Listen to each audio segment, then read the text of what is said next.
कई बार वो प्रार्थना में भी आता है, 14 भुवन के तुम मालिक हो। और 14 भुवन जो हैं ये विष्णु पुराण के अनुसार अगर हम चलें तो वो यहाँ से शुरू होता है कि सबसे पहले जो है वो है भूलोक। भू माने धरती, जिस धरती पर हम रह रहे हैं। 14 भुवनों में पहला कौन? भूलोक। भूलोक को हम मार्तलोक भी कहते हैं। वो लोक जहाँ पंचभौतिक शरीर बनेगा और फिर एक दिन खत्म हो जाएगा। ये वो लोक है जहाँ शरीर बनते हैं और मिट जाते हैं। तो इस भू में रहने वाला कोई भी चिरजीवी या अनंत जीवी शरीर से नहीं हो सकता है। तो भू के बाद आता है भूवर लोक। तो इसे कहते हैं कि पृथ्वी से लेके अंतरिक्ष पर्यंत इसके ये जो जितना ये क्षेत्र होता है, इस क्षेत्र को भुवा जो है सो कहा जाता है। अब कईयों का ये मानना है कि इसी क्षेत्र में देवता वास करते हैं। इंद्र और अरुण इत्यादि इत्यादि ये जितने देवता है ये वहां पर रहते हैं। विष्णु पुराण कहता है, फिर आता है स्वर्लोक। ये सूर्य से लेकर के ध्रुव मंडल का जो प्रदेश है, ध्रुव मंडल, ध्रुव तारा जिसको कहते हैं, कि यहाँ से लेकर ध्रुव मंडल का जो प्रदेश है, इस प्रदेश में वो कहते हैं इंद्र आदि देवता जो हैं वो वास करते हैं। फिर आता महरलोक।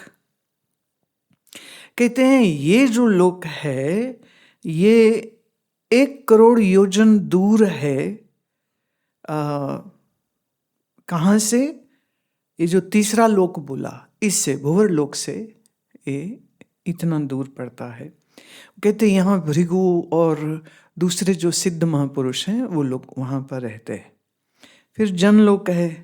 वो कह रहे जनलोक जो है वो इससे 2 करोड़ योजन और ऊपर जा रहे हैं, जहाँ सनक आदि ये 7 ऋषि जो ऋषि हैं, सनक आदि 4 भाई और दूसरे जो कुछ ऋषि हैं वो वहाँ वास करते हैं। जनलोक के ऊपर कहते तपलोक है। तपलोक जो है वो कह रहे हैं वहाँ से 8 करोड़ योजन दूर है और इसका बड़ा महत्व जो है वो कहा जाता है। फिर 7वां आता है सत्यलोक।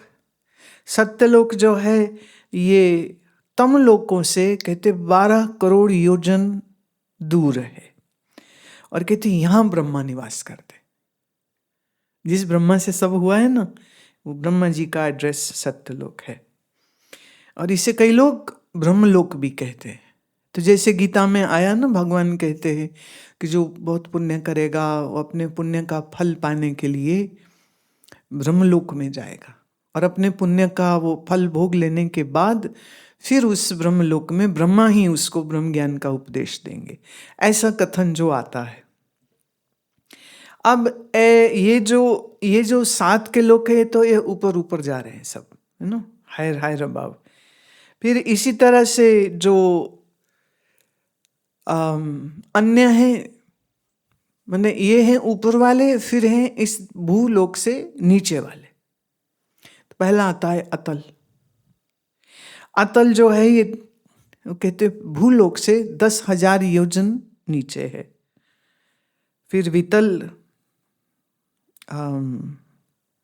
फिर नितल, फिर गबस्तमान, फिर महातल, फिर सुतल, फिर पाताल।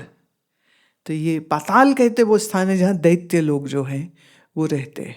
दैत्यों का, दानवों का, नागों का निवास होता है। तो 7 ऊपर 7 नीचे। अब किस ऋषि ने कैसे इसको नापा ये तो वही जाने। ऋषि वेदव्यास ने ये हमको सारे आंकड़े दिए हैं। और फिर जो देवताओं का लोक है इसी को स्वर्गलोक, जहाँ पुण्य करके जाएगा।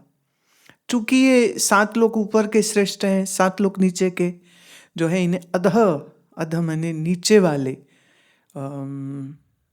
नॉट वेरी गुड ऑल्सो, ऐसे भी कह सकते हैं। पर योग में हम इसको थोड़ा दूसरी तरह से देखते हैं।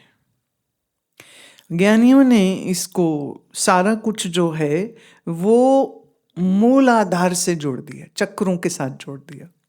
तो मूल से ऊपर, तो बोले ये अब आपका जो है ज्यों ज्यों आपकी जो कुंडलिनी शक्ति जागृत होती जाती है, तो मूलाधार से ऊपर बोले स्वादिष्ठान, स्वादिष्ठान बोले अब ये सुख का लोक हो गया। फिजिकली स्पीकिंग ग्रॉस बॉडी से जो फिजिकल इंटीमेसी या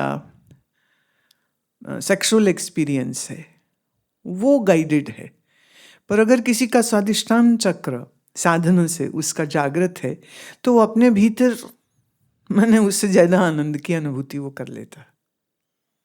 उसे एक शरीर की आवश्यकता नहीं रह जाती। स्वाधिष्ठान का अर्थ ये भी होता है, स्व मैंने अपने आप से, अधिष्ठान वो उसके रहने का मूल स्थान है। तो कुंडलनी का मूल स्थान मूलाधार नहीं है ऐसा कई योगियों का मानना, कहते नहीं स्वाधिष्ठान उसका स्थान है। अब जैसे जैसे स्वाधिष्ठान से फिर ऊपर जागृत किया तो मणिपुर का आया। अब मणिपुर माने मणियों के प्रकाश की तरह ये बड़ा ऊर्जामयी। अब जब हम बाहर की बात करते हैं ना तो आदमी 100 प्रश्न उठाएगा कि नापा कैसे होगा, पता कैसे चला, जाना कैसे उसने, तो संशय आ सकते हैं, आते ही हैं लोगों को। लेकिन जब योग इसकी एक्सप्लेनेशन देता है तो वो कहता है कि आपका मूलाधार हो गया भूरलोक, फिर भूवर हो गया, फिर महा हो गया। अब ऐसे ज्यों ज्यों आपकी जो शक्ति जागृत होती जाती है, अब हृदय चक्र जिसे हम अनाहत चक्र कह रहे हैं, बोले ये आपका जो अनाहत चक्र स्थान है ये आपका महलोक हो गया। और जो अंतिम है आज्ञा चक्र, आज्ञा चक्र को आप कह सकते हैं कि ये छठा स्थान तपलोक हो गया। और सातवां जो है सत्यलोक, बोले जहाँ सहस्रार माने समाधि का जो स्थल है, बोले वही सत्यलोक है। तो जैसे कबीर साहब हैं, तो जब वो कहते हैं कि सतगुरु है सतपुरुष अकेला, कि वो सतपुरुष अकेला ही रहता है अपने उस लोक में, तो वो इस सतलोक की बात कर रहे हैं, वो बाहर वाले किसी सतलोक की बात नहीं कर रहे, बाहर की बात नहीं कर रहे। जब ये कहा जाता है कि मनुष्य अपनी विषय वासना में गिरा पड़ा है,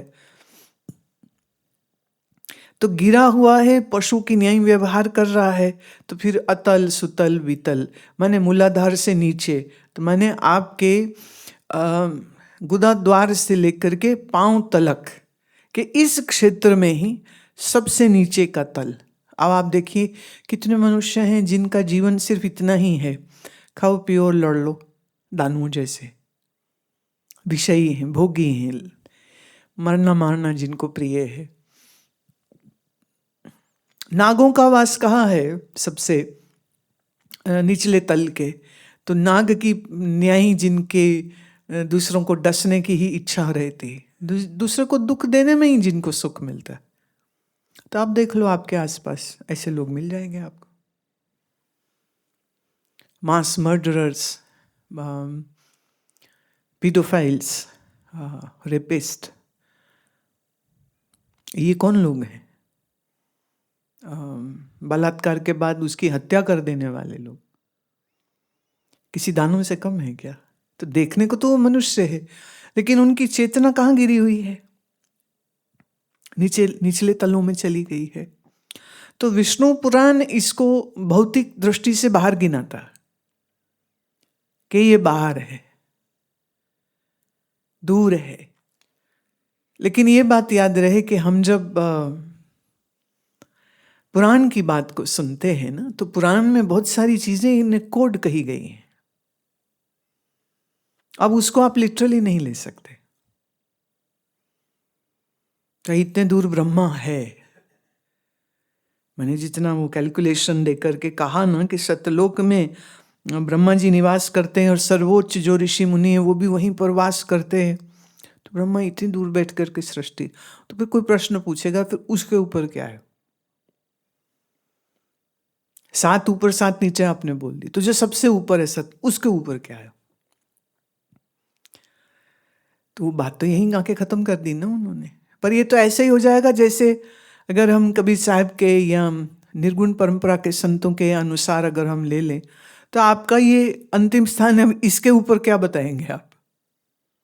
यहाँ आपका पैर पे खत्म हो जाता आपका शरीर, और इधर ऊपर सिर है ऊर्ध्व में, नीचे इधर पैर है अधः में। हाँ, तुम नोट करो, अगर तो जितने पशु हैं उनका पूरा जीवन किस में जा रहा है? चल रहे हैं, खा पी रहे हैं, प्रोक्रिएट करते। तो ऐसा ही व्यवहार अगर कोई मनुष्य कर रहा है तो हम क्या कहेंगे कि अभी उसी लोक का वासी है ये। तीन लोक की जहां बात आती है तो स्थूल सूक्ष्म कारण की तरह से उसको लेना ज्यादा उचित होगा। माइक्रो ले लीजिए और मैक्रो ले लीजिए। आपका स्थूल शरीर, आपका इस स्थूल शरीर में मौजूद सूक्ष्म अंतःकरण, और ये अंतःकरण जिस कारण से उत्पन्न हुआ है, तो ये कारण और सूक्ष्म और तीसरा स्थूल आ जाता है। तो यही तीन लोक है।